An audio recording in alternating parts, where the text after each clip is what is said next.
Jai Gurudev and Hari Om. Om Sahana Bhavatu Sahanau Bhunaktu Saha Viryankaravavahai Tejasvinavadhitamastu ma vidvishavahai. Om Shanti Shanti Shanti. Narayanam Namaskritya Naram Chaiva Narottamam Devim Saraswatim Chaiva Tato Jayamudirayet.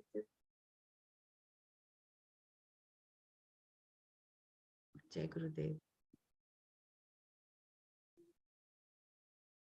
We have the last few shlokas of chapter 18 to just revise.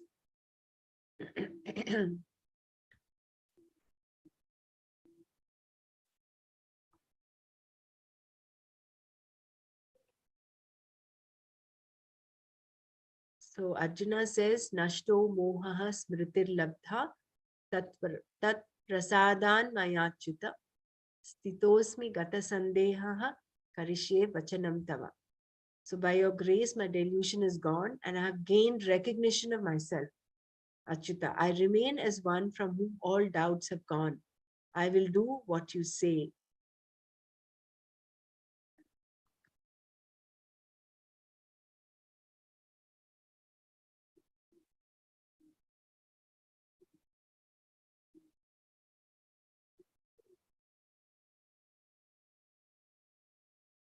So the delusion that was born out of ignorance has gone, and this delusion is the cause of all samsara. And this samsara is very difficult to cross like an ocean. But it is completely gone by the recognition of the self, which is completely free from notions. The self that we experience in deep sleep or in a moment of joy. The self is always self-evident. And thus, the knowledge is only recognition of what is. Shankara says that the recognition, the gain, is of the truth of Atma. Because of that gain, one is released from all the knots of the heart in the form of ignorance, desire, and the action that the desire instigates. Thus, by saying that his delusion is gone due to your grace, Tvat Prasadat, Arjuna thanks his teacher.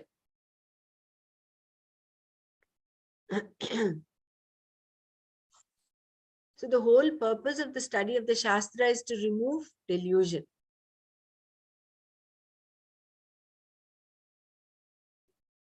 Shankara says that by this question on the part of Krishna and Arjuna's answer to it, it is very clear that the result of the study of the entire Shastra is the elimination of delusion, moha. It's also clear that the removal of samsara takes place when the removal of the delusion takes place. Therefore, delusion is the cause for samsara. And this clearly means that there is no real samsara. So all this is just a mithya. So therefore, you are grieving for what does not deserve to be grieved. Ashochan anvashochasvam. It's like you're grieving for your, in the dream sequence, if someone is getting killed or someone is going through a disease, you are grieving for such a person. So it is as silly, if we can say, as grieving for someone in the dream. So that is the beginning of Bhagavan's Upadesha, and the conclusion that Arjuna gives us, my delusion is gone. Nashto mohaha. Ma shuchaha is what Bhagavan says, but Arjuna completes it saying Nashto mohaha. So the grief is for no reason, because it is due to delusion. The destruction of the delusion takes place by knowledge, and because of that also there is both the recognition, smriti, and the gain, labha, of the Atma. This is the result of the study of the Shastra.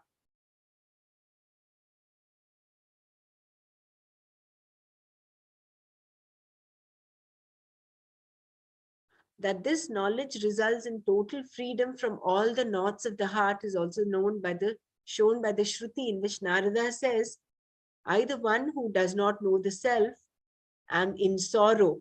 Soham bhagavah na atmavit socham. Even though Narada knows a lot of things, including the 4 Vedas, he is still subject to grief because he does not know the Atma. Thus, he requests Sanat Kumara to help him cross this ocean of sorrow. Shokasya param tarayatu. And to Narada's request, Sanat Kumara says, you know everything except one thing, which makes the difference between sorrow and joy. And that is indeed Atma, which is limitless Bhuma. Similarly, it is said elsewhere in the Shruti, the knot of the heart is resolved. All doubts are destroyed. Bhidyate hridaya grantihi chidyante sarva samshayaha. When the Atma is known as Brahman. Then again, in the Ishavasya Upanishad, there is a statement which says, where is delusion, where is sorrow for the person who sees the oneness of the Atma?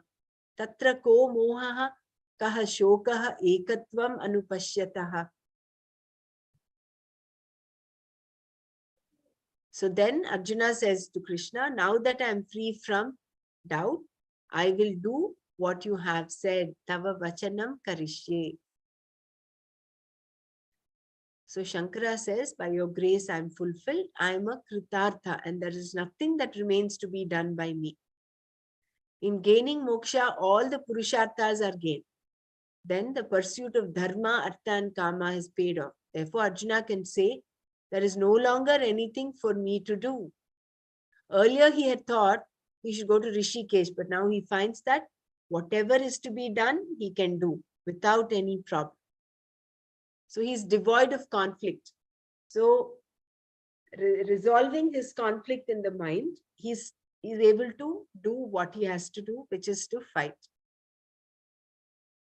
So from this also we understand that the pursuit of inquiring into Shastra continues until the delusion goes. Then there is nothing more to do.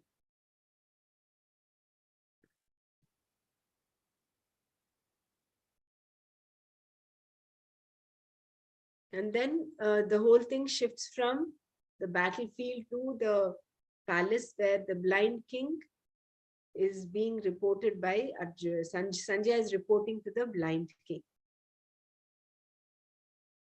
The Gita opens with him asking, what did my people and Pandavas do assembled there, the place of Dharma? And then Sanjaya's answer was the whole Gita, first giving the context and then reporting the dialogue between Krishna and Arjuna.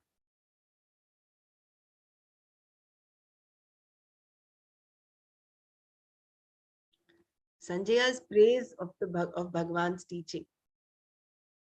Ityaham Sanjaya Uvacha Ityaham Vasudevasya Parthasya cha Mahatmanaha Samvadamimam Ashrausham Adbhutam Romaharshanam.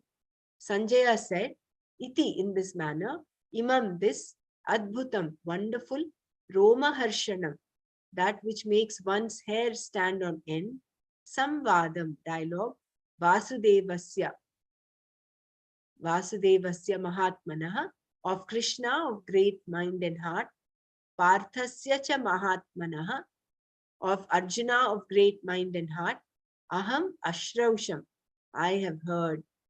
Sanjaya said, in this manner, I have heard this dialogue between Krishna and Arjuna of great mind and heart, which is wonderful and makes one's hair stand on end. So Sanjaya refers to Krishna here as Vasudeva, the one in whom everything has its being. That is Vasu. Vasu is one in whom everything has its being. And the one who is effulgent and all-knowing, that is the Deva. It has two meanings. Vasudeva is one meaning is that he is the son of Vasudeva. The second meaning is that the one in whom everything has its being. and the one who is all-knowing and all-effulgent. And then Arjuna is called Partha, or son of Pritha. And Mahatma is applicable to both of them, Krishna and Arjuna, as the one whose mind is great. Previously, Arjuna was a samsari Atma. But now, because his delusion is gone, he is the one whose Atma is Param Brahma. And therefore, Sanjaya says he is Mahan. So, Mahan and Mahan. So, both of them are, implied that they are the same.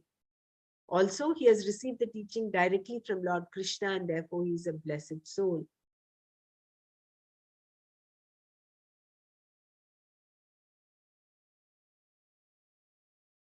So it is Roma Harshana, that is, it makes Sanjaya's hair stand on end as he's listening to this beautiful dialogue. And it is a wonder, Adbhuta, something that never happened before. It covers all the topics, the entire Vedanta Shastra, and also yoga. Nothing was omitted. Thus, it is a complete Shastra. Sanjaya says, Idam aham ashrausham. I have heard this.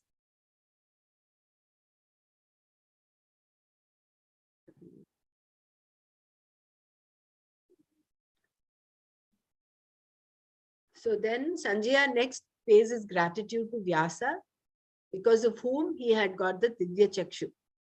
So, Vyasa prasadat shrutavan etad guhyamaham param yogam yogeshwarat krishnat sakshat kathayata swayam. Vyasa prasadat, by the grace of Vyasa, etad guhyam param yogam. To this secret and ultimate yoga, Yogeshwarat Krishnat, from Krishna, the Lord of Yoga, Swayam, himself, Sakshat Kathayataha, directly teaching, Aham Shrutavan, I have listened. By the grace of Vyasa, I have listened to the secret and ultimate yoga from Krishna, the Lord of Yoga, directly teaching it himself.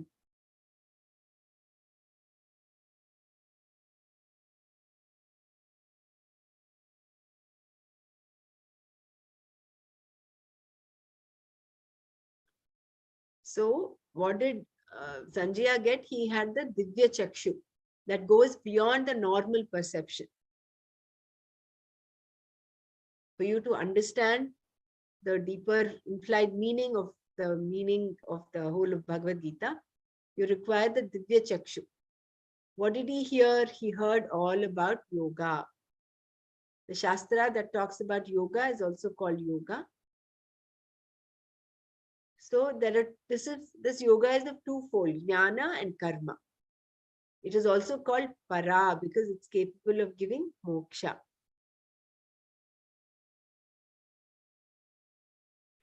So this Shankara says the one that Sanjaya heard was not handed down through parampara. It was unlike the Shruti, unlike the Upanishads. This is Sakshat Bhagavan. It has come directly from the source itself.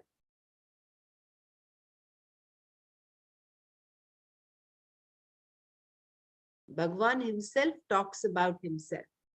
He is the Lord of all yoga, Yogeshwara, the one who initiated both Jnana Yoga and Karma Yoga. Because he himself tells in the 4th chapter, I told this imperishable yoga to Vivaswan, who told it to Manu, and then Manu told it to Ikshvaku.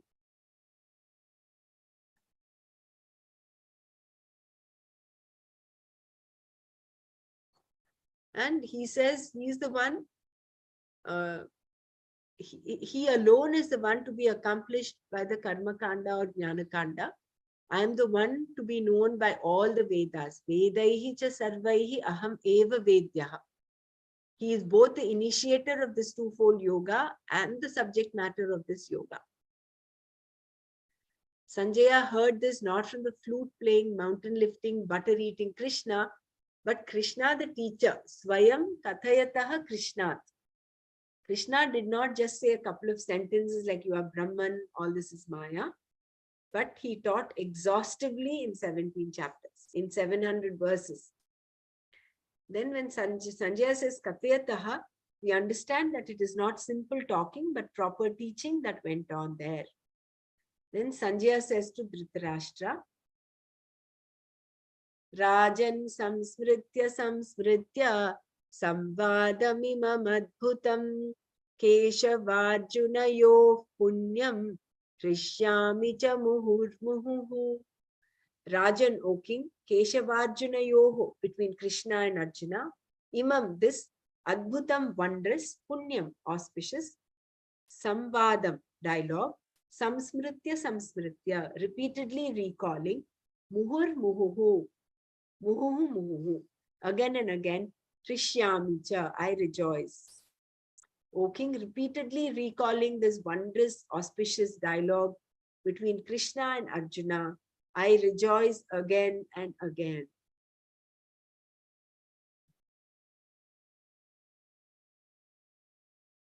What kind of a dialogue is this that he goes on remembering time and again?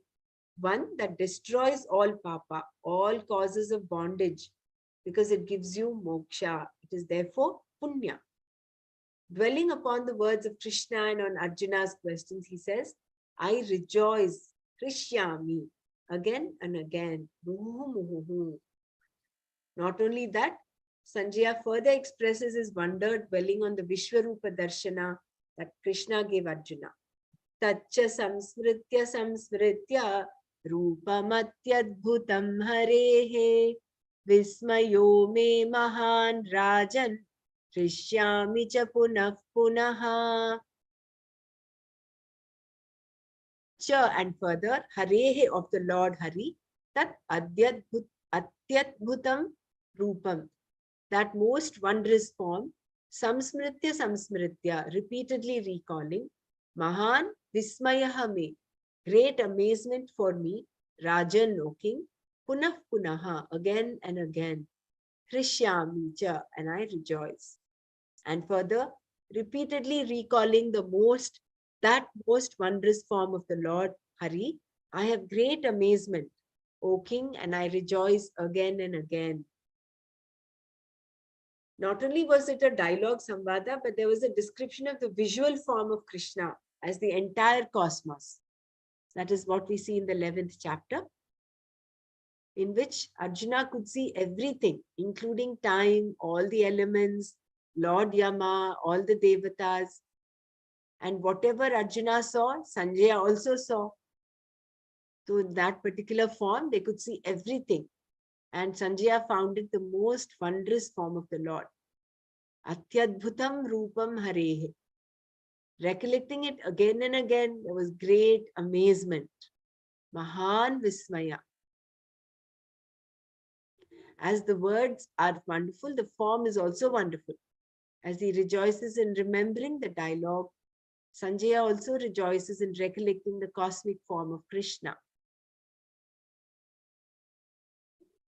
That is why it is said, even the memory of having had a good experience takes you back to that memory, takes you back to that experience.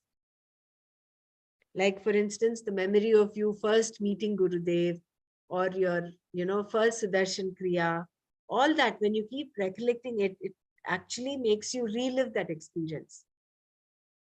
Sanjaya now sums up by expressing his devotion to Lord Krishna and his sure opinion as to the outcome of the war.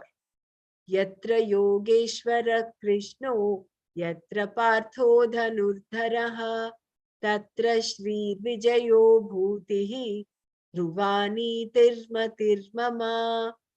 Yatra, wherever, Yogeshwara Krishna, the Lord Krishna, the Lord of Yoga, Yatra, wherever, Partha Dhanurdharaha, Arjuna, the one who bears the bow, Tatra Shri, Tatra there, Shri, wealth, Vijaya, victory, Bhutihi, various riches, Dhruva, definite, Nitihi, justice, Mama Matihi, this is my conclusion.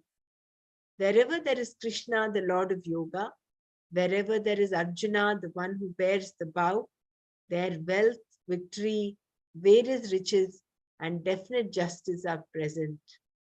This is my conclusion. That is why it is said, when you make the divine your priority, everything else follows. All other your needs are taken care of.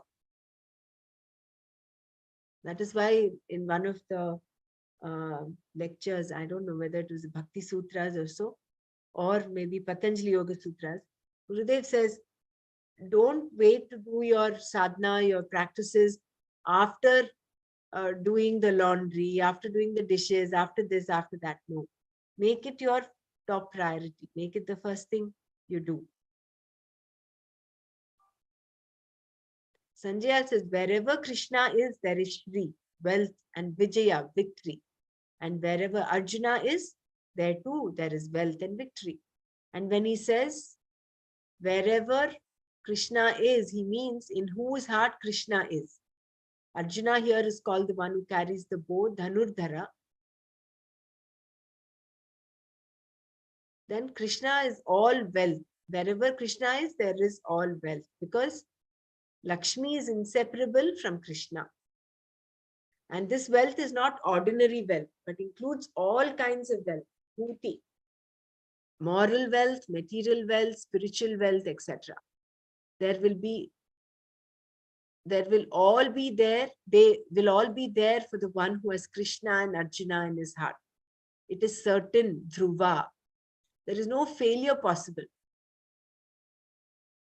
I think even in the Vishnu Sahasranamam, there is one shloka which says, Na Vasudeva Bhaktanam Ashubham Vidyate Kvachit.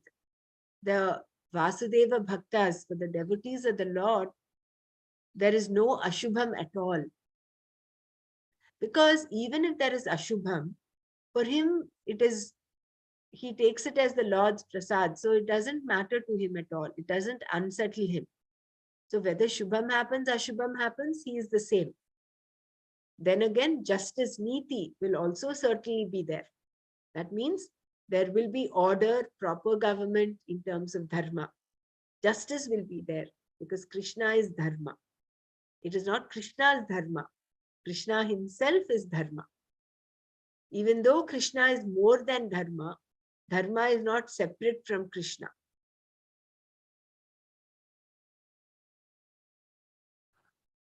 So Sanjaya does not want to attract the wrath of Dhritarashtra. So he says, this is my conclusion. Matihi mama. Otherwise, Sanjaya is telling Dhritarashtra here that if he has some blind hopes that Duryodhana will win, he had better forget it. Because wherever there is Krishna and Arjuna, there will be wealth, victory, and justice. And this is how Sanjaya concludes the whole conversation. Wherever there is proper attitude and effort, Lord's grace is always there. Let us look at now why Sanjaya calls Arjuna Dhanurdhara. Mere Arjuna will not achieve victory. He must be ready to do what is to be done. Only then can there be victory.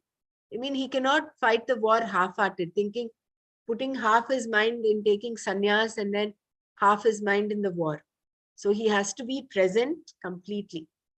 Only then can there be victory. So the intention is important. By calling him Dhanurdhara, Sanjaya indicates that Arjuna is a human being who is ready to perform his duty. And it becomes yoga when Krishna is recognized. Otherwise, it is simple karma. When he says, Shishyasteham Shadhimam Tvam Prapannam, and in so many other verses in the 11th chapter, I think, where he says, talks of the praise of the Lord. He says, I treated you as a friend, as my companion, but I didn't know your glory and your thing. So he looks upon Krishna as Ishvara himself. So both are there. He's ready to do his duty with that intention, as well as looking upon Krishna as the Lord. Where a person recognizes Lord Krishna and is ready to do his duty, there will be Antakarna Shuddhi. And then knowledge dawns. Thus, Shri here can be considered knowledge as well as material wealth. Everything will be there for him because he does not sit and regret. Like Gurudev says, the more abundant you feel, the more abundance flows to you. And that is because he knows that the giver of the results of all actions, karma phala data, is by his side. Once you have that daiva on your side, that unknown factor is no longer unknown, in the sense that it is not going to spoil the result of your undertaking. The unknown factor is controlled by invoking Ishvara. The real control is taking Ishvara into account. So if you want to have control without taking Ishvara into account, you are in trouble. Not all the variables can be controlled, but if you can take the controller onto your side, you have surrendered, and that attitude makes life simple. Then karma becomes yoga. And because of that, there is a grateful acceptance, prasada buddhi, of whatever comes. Therefore, there is no failure, there is always victory. Even if it is a non-conducive situation, that itself becomes a moment of fulfillment, because a person who's doing karma yoga will take everything with an equanimous mind. Sada.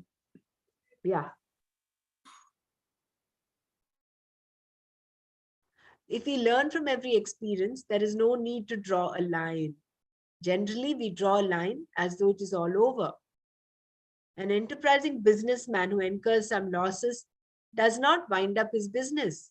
So he continues. He knows losses and gains are part of his business, right? So he does not draw a line. He doesn't say, okay, this is finished or I am finished. You are always a winner if you do not draw a line. But if you draw a line, you are a loser. In living a successful life, there is no necessity to draw a line, because the whole life is a complete life to be lived purposefully, learning at every step. Why then? When should you draw the line? Only at the time of death.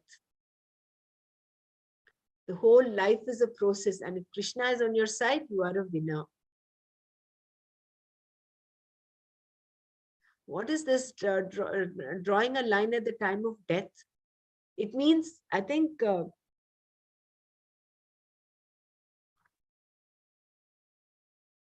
as long as there is prana in your body, that is, as long as you're alive, you will continue to evolve and pursue this. As Can karma you yoga, go back, about that, when you say the line where they talk about that? yeah. Mm. See, if we learn from from every experience, that is the whole thing. So as long as we have prana in us, as long as we are alive and we're experiencing, there is so much to learn from every experience. So therefore, there is no need to draw a line. I think drawing a line here would mean you're making conclusions, like you're making a judgment, you're making you're putting a full stop and saying that's it. You probably want to limiting yourself, like, oh, I Yeah, cannot do so much. You correct. can't go beyond this kind of, So No, you I have to become successful your line. and finish, like that. You draw a line means I have conquered, finish. That's it. Like that. But we have to continue, no? Yeah, Success means therefore does not draw a line. It's a Hmm. process. At times you incur loss, sometimes gain. So just because you lose something, you don't want to draw a line. Okay, that's it. I can't do anymore. It's a continuous process. It's Yeah. not an end. It's not an end. Draw a line means not an end. So whether you are successful or you have lost, either way, you do draw a line, because every experience you learn from. And our life itself is a series of experiences, one after the other. So the only time when you draw a line is at the time of death. You don't need to draw a line. The death itself draws a line for you, because there's no more prana.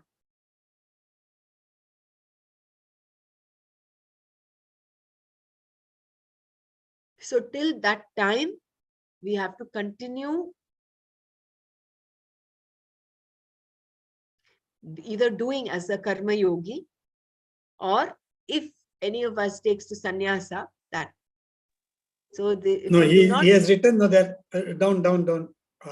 Pramalaji, he has written yeah. there. He has written there. Therefore, there is no failure. There is always victory.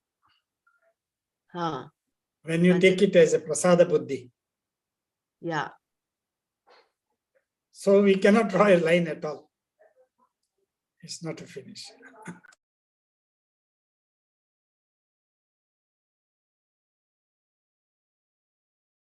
So you are a winner if Krishna is by your side. If not, you are not. Even though Duryodhana thought that he called all the shots as he had larger armies, he lost the war. Without Krishna, even Arjuna would have met Lord Yama.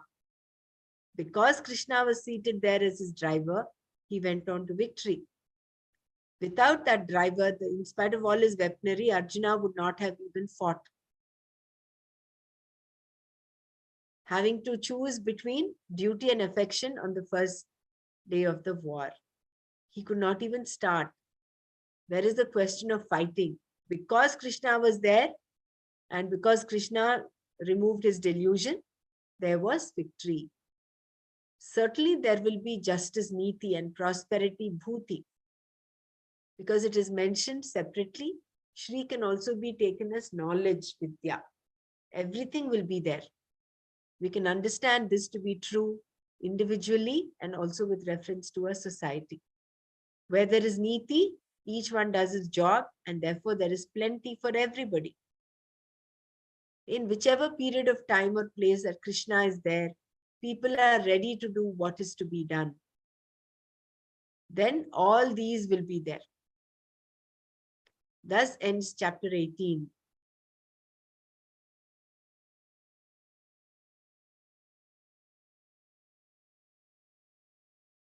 Om Tat Saditi Shri Mahabharate Shatasahasryam Samhitayam Vaiyasikyam Bhishma Parvani Srimad Bhagavad Gitasu Upanishadsu Brahma Vidyayam Yoga Shastre Shri Krishna Arjuna Samvade Moksha Sannyasa Yogo Nama Ashtadashodhyayaha. Om Tat Sat we conclude with. Om is everything, and that alone is Satya. In the epic of 10,000 verses, this is not 10,000, epic of 100,000 verses written by Vyasa, in the Bhishma Parva of the Mahabharata, in this section called Bhagavad Gita, which enjoys the status of an Upanishad because its subject matter is the knowledge of Brahman, Brahma Vidya, and which is also a Yoga Shastra, in the dialogue that took place between Krishna and Sri Krishna and Arjuna, in this chapter called Moksha Sannyasa, the renunciation. That is, the renunciation of all activities by giving up the sense of doership, kartritva, in the wake of knowledge that Atma is not a doer. That gives freedom. Many things were told in the Shastra, but predominantly renunciation of all actions. Sarva Karma Sannyasa was pointed out, and thus the last chapter is rightly called Moksha Sannyasa.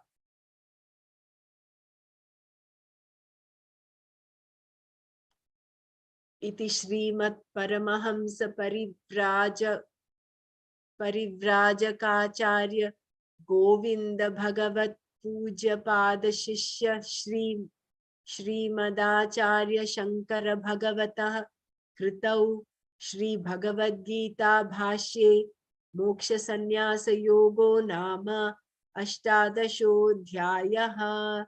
And finally, this chapter was commented upon by the revered teacher Sri Shankara, who is the disciple of the Paramahamsa Sannyasi, Sri Govinda Bhagavat Pada. Samaptimadidam Gita Shastram.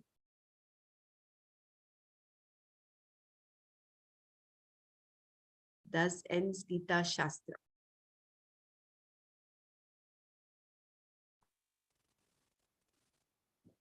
So tomorrow, actually, I was practicing the whole day of the 7th chapter No, because you've done very well, Dr. Mara, from where you were in the beginning, well, where no, you. the thing is, Yes, I didn't even know somebody grammatically else very put well. the name there, but Huh? I'm sorry, I didn't know who put the name there for 7th chapter. I didn't check the chart thing. But I No, told I did not put yesterday. any chart this time. I did not put anything today, this time. Oh, okay. Anyway, but tomorrow I'll do the 12th because that those two only I practiced before. So No problem. No problem. But very well chanted, Dr. Mara. Very uh, nice. thank you. Everyone chanted very good. Yeah, that's true. This is my I first chanting, This was my first chanting. I just So what I suggest is, see, the whole purpose is to derive that joy out of chanting, number one. And yeah, that joy actually happens when, like Nana has repeatedly told us, the more exact we are, because these are yeah, what Bhagwan's words, no? So the more exact we are actually speaking like as if it's Bhagwan speaking. like exactly, yeah. So So that thing, like where we use the Dirga thing, I some of it I think I get mixed up with the English version of it. Because the way they spell BA, then we say ba, yeah. so that's where I had. But anyway, it's good that we have to And practice more. Can you read sometimes it is illusion. Sometimes yeah. illusion also, You want to go Yeah, complete English, illusion also.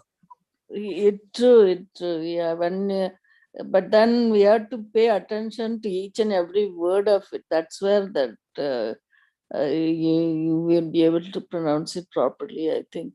For And that, then, there are two things that will help. Number one, mm, listening to someone chant. Like there are so many yeah, videos that were posted. So listening is one very beautiful way of improving our own chant, yeah, because when you listen, it gets into your yeah, subconscious, and when you're yeah, chanting, you will also start chanting the way. Second is yeah. to stick to your vernacular, like Nana was suggesting. So, Dr. Mm. Mara, comfortable reading Tamil? Tamil? Yeah, can you read? Yeah, I can read Tamil. Yeah. So maybe you should download a Tamil Mm. version of the Bhagavad Gita rather than follow the Oh, version. English version.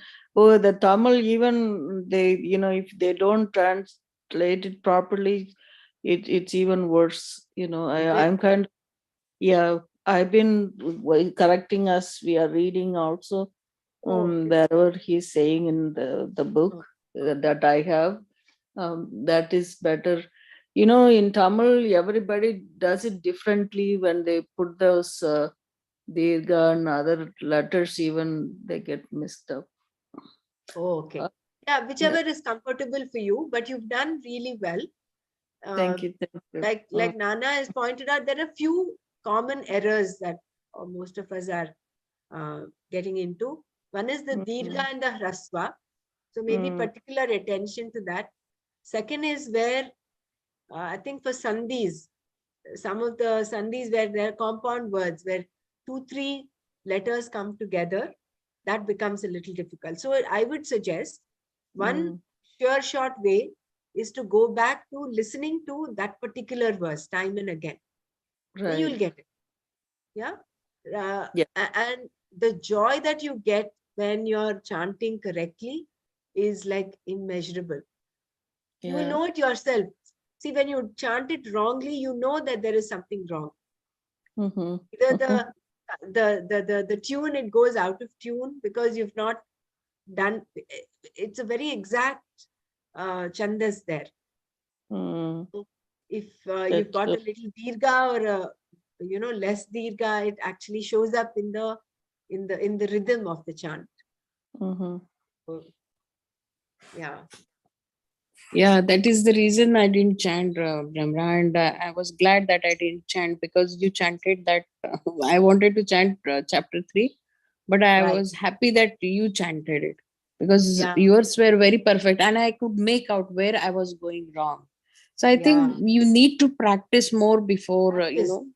yeah, There is nothing more than nothing more than practice. And while listening, you also say it so that, it becomes very Correct. perfect.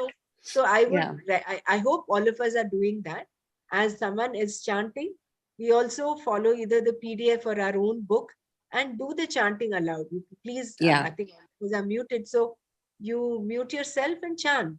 And see, Correct. today we covered how many chapters? We covered from 3rd to the 8th chapter, 9th chapter. So we covered six or 7 actually. 3rd, 3, 4, 5, 6, 7, 8, 9. We covered 7 chapters today.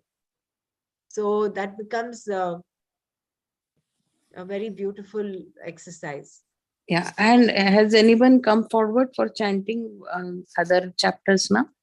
The 11th, Nana specifically has asked Dr. Bela and Sheila ji to take care of. So maybe both of Okay. you can do half and half, Sheila ji and Bela ji. Yes, dear, no problem. Okay. I'm here. I already Decide said I'm which happy. one half and the other half. Okay. We have 10th chapter tomorrow. Mm-hmm. 10th and 11th. 10th, I don't know. There's nobody who's come forward. So if anyone of you wants to, you can practice and then come along. Okay. By evening, I'll message you if I can. Okay. If Okay. I'll see how I progress and Yeah. then message you. So Dr. Mara is doing chapter 12. Okay. 11, Sheilaji and Belaji will do. Hmm. And 13, 14, 15 actually. I think we will be able to do up until 15, I guess. 15 or 16. Assign me one. You can choose anything, Sureshji. I will do one chapter. I will do maybe 13 or 14 I will do. And maybe you can do another chapter. 15. Yeah, Okay. 15. Okay. So we'll practice properly, nicely. So that... No, because this today I had not done. Today I just... Yeah. So we will make it, we'll sanctify the whole process. I know we're there as volunteers to chant, but if we chant it ourselves, maybe once or twice at home before we chant in the Zoom meeting, then it'll be more meaningful. And yeah, and even when we're chanting in a sequence without having many corrections, that will make it even more profound. The whole experience of listening to the chant itself is beautiful. Very good, Shankari ji. You're chanting along, and you can, of course, yes, there is no doubt. See, that is what he says. If Krishna is with you, his grace is there. And even people who've not learned chanting, like, see, Dr. Mara was, in the beginning, she was very hesitant to chant, and she's done so well. So, of course, everybody will be able to chant eventually. No doubt about that. And we have such a beautiful opportunity. What Nana said was, we will do this cycle, we'll do 2 cycles of chanting. By maybe tomorrow, day after tomorrow, we would be able to complete 1 cycle. And once we complete 18 and finish the Gita Mahatmya, we'll do 1 more cycle.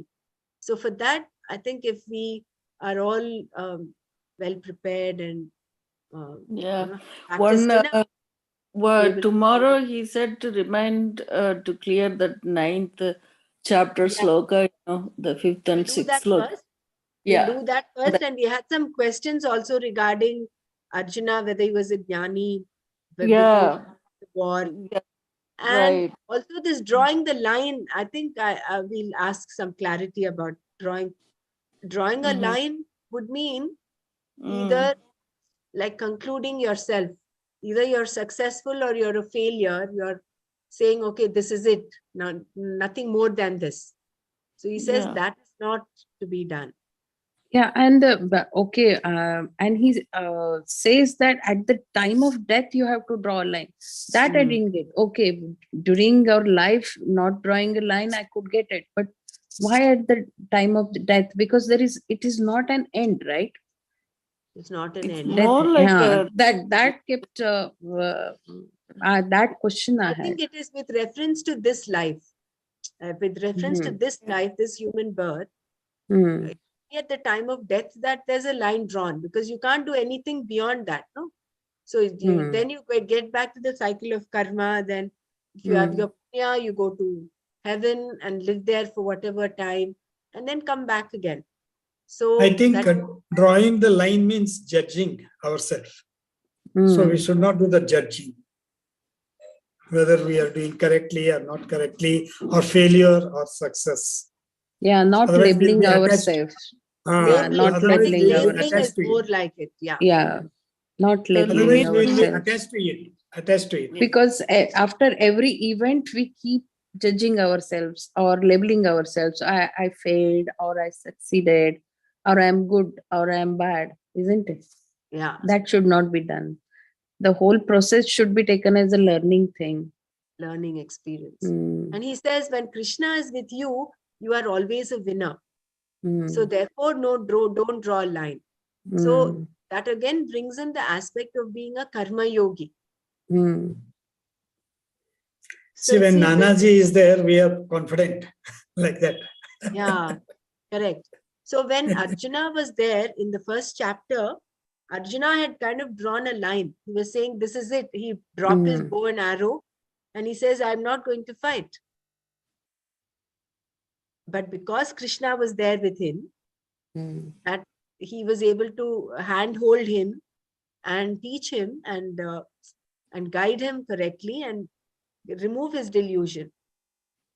So, and one more thing I liked that line was kind of removed, and Arjuna is now able to do what he has to do. Nashto moha smritir labdha, he says. So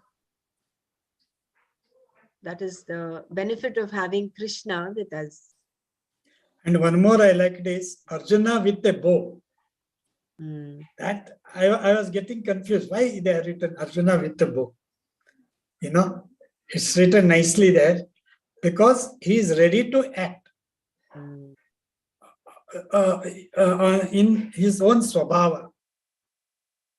Correct. Means the bow means it might be a tool, like pen. For doctor, it might be a surgical instrument and all that. True. Basically, in the first chapter where he dropped his what is it called? Deepa, and then in the last chapter he took it back, and then he's ready to fight. That's it. So that is very good. So that I Yeah. liked it. I had not brought it, but though I loved this verse especially. That gives the gist of the Bhagavad Gita. But I was not very sure about why they wrote it bow. This I got it very nicely. Very good. And By even the way, Krishna- anybody has, sorry, Yeah, go ahead, Mrinal. has anybody watched on Netflix? There is a series called Dharma Kshetra, and I just started watching yesterday, and it felt little. I mean, may not be a great depiction of Mahabharata, but it made sense. That's after the Yes, Mahabharata. yes, is yes, going- yes. They all of them. They give their stories.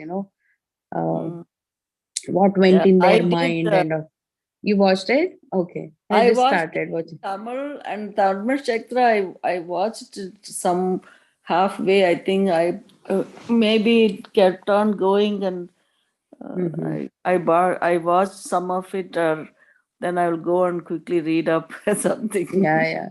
It is interesting. I felt it is interesting. is, And yeah. it has not gone away from the subject, I felt. But it's Chitragupta, right? yeah, Chitragupta. How they answered and the allegations made on them, how they clear off. They gave some insight of what has gone in their mind or behind what they did,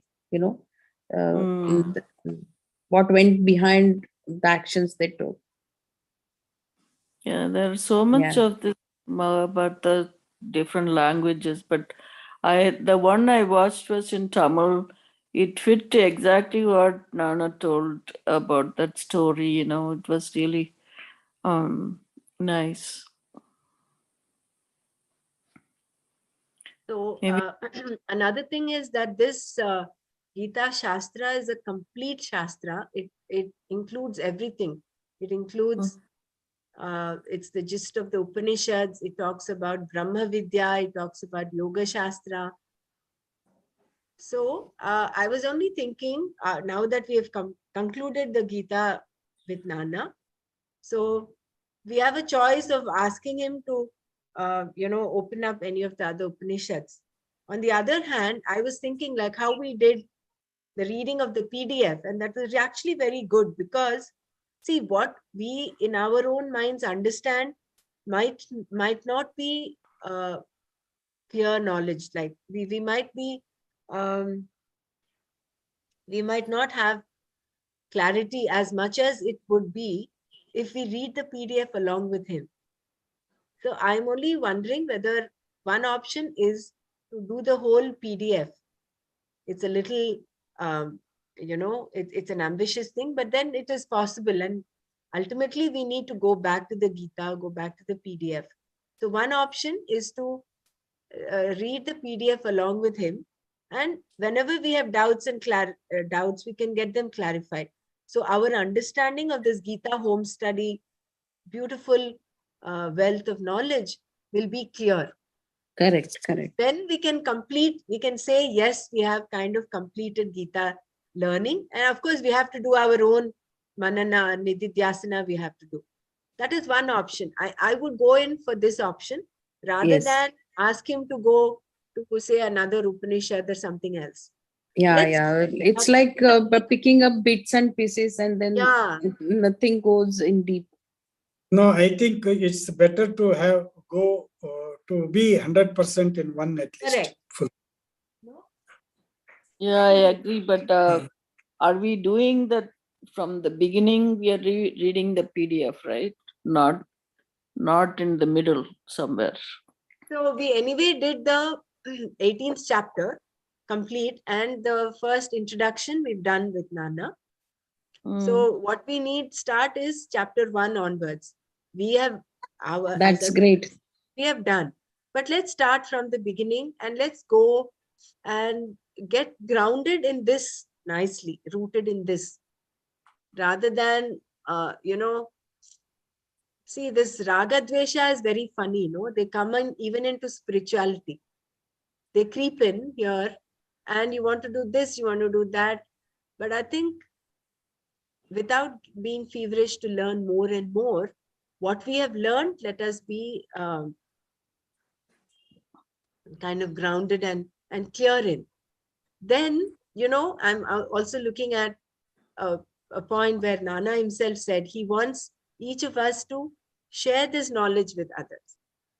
Maybe it will happen, but we'll all, we need to know first. First, you need to know, right? So for that, we have well versed and well grounded in this knowledge. So that will help us. See, ultimately, that is what Krishna says. Teaching makes you master, Yeah. Perfect. People who share this with others are most dear to him. Yes. So with that in mind, this is what I thought I'll suggest. We'll put it forward to Nana and see what he says. Yeah, that's what we want to hear from him first, what he wants us to. That way he would know all our strengths and weaknesses. Yeah. By now, so he can give us some idea. And then I think one other thing, I feel like we should keep this chanting going. I know, even though we are giving a check mark, I think it keeps us motivating to do it every day. Now, once we've done one chapter, we're all doing one chapter now. Maybe another cycle of one chapter. Then, when we're more comfortable, we can increase the number of chapters we do every day. Once we pick up the speed, then we can do 1 or 2 chapters together. But for now, I think until we are having, I mean, some people, maybe you are probably better off. To me, I want to focus on that pronunciation and all that. Not just pronunciation. I'm listening to the Brahmananda that Nana said, right? That one, and then some of that. I wish Nana could chant this next chapter, we should just record it, just the slokas. I'm sure it's there in the other, our Gita PDF. I mean, the YouTube videos, but then it's not all together. We have to go back Yeah, I think what we'll do is, and I'll spend some time with Nana when he's free and get him to chant it, and we'll record that as a session. how you did with the Atma Bodh and Correct. Tattva Bodh, We'll work just on that. doing that. If we could at least even do the first few chapters, like 6 chapters, that way, that way, he gives a lot of input into where to do all those things. Yeah, That will be yeah. I'll share one more. I mean the pie. I mean the small kid and the pie. He does that. He has only up to third chapter. He has taught it very systematically. But after third chapter, we don't have. But I'll share one more ladies' recording. In the meantime, see if it helps you, Maharaji. She's also chanted very well, and there is a repeat. I did use the Kuldeep Bhai before, Yeah, but yeah, then again, as she said, it's only up to 3 chapters. correct. After that, we don't. Yeah. But But I've there is been one lady doing who has. Yeah, there is one lady who has done all the chapters. I'll share that in the group, chanting group. okay, She's but also very good. There is a I'm repeat. good. It's good. very nice. I'll share that also. There is also one website in the very beginning. I had checked it out. Where there is it's an audio tutorial where there is one line that is chanted and there is a repetition. The student actually repeats, and then it's like that. It's so line by line there is a repetition. So that Dr. Savita Malik also did is that they are doing a little bit differently, then see, we say nya, right? They say gya. So somehow their pronunciation, I couldn't get it. That's why I was confused with that nya chesi or gya yesi or like that, nya. They kind of pronounce it differently, and then I didn't want to get mixed up with that. I just want to go with what Nana says, and that Brahmananda kind of goes along with that. So I'm just going to follow that, and you're chanting. Just stick with our class now. Yeah. Jai Guru, about that, Mara said, "Nya." That is according to the state. In Maharashtra, it is Jna. It will come as G and then the Jnana. And whereas in South, it is called Jnana. It comes. Jnana. Yeah. Right. All is correct. All is correct, they say. But you have to stick to one thing. And I would probably stick with Jnana, like that's how we pronounce it, like Nya. So yes. When you say that letters in, that's what. Pronunciation. Mm-hmm. That is Jnana. It comes nasal and the J will come. You see. And about it is called Charanabhed. First charan, when it ends in between, if it is Raswa, then we have to stop abruptly. Like, in some of the, this chapter 6, I think, there's a Tasyaham na pranashyami. Chanting to get healing, we pronounce it Tasyahanna pranashyami. That becomes, whereas it is Raswa, so it has to be Tasyahanna pranashyami. You have to stop. Okay. And it same thing happens when the charan ends. Same Sachamena pranashyati. That becomes Raswa, and that is perfect. But while chanting, what we do, Sachaname sachamena pranashyati. That becomes dirgha, which is not correct. And that is what Manana ji pointed out in our. I mean, most of us we do that just to be in the rhythm or the happiness of our. Yeah. Okay. Thank you. Yeah, that was wonderful. That I learned. I mean, yes, through sources. So that becomes, and the dirgha and rasva makes a lot of difference while taking the meaning of it. Yeah. Jai Gurudev.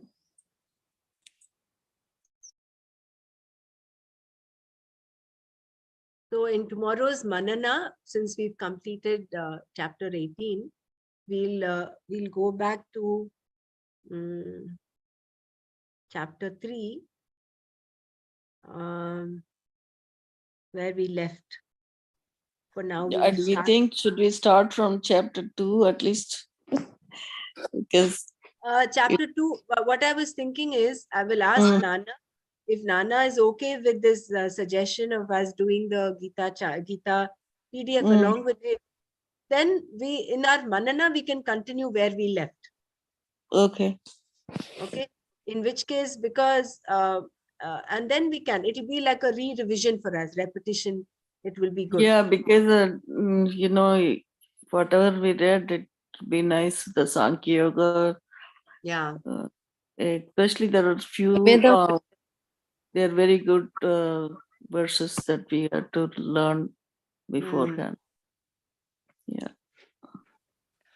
Hari Om Brahmaraji, if Yes, Nana agrees the PDF, then I believe that we should, even for Manana, we can have both together from chapter 1. If Nana agrees, the same PDF what he talks, and the same we can have for Nana agrees. See, we have another few days to do this Gita cycle, right?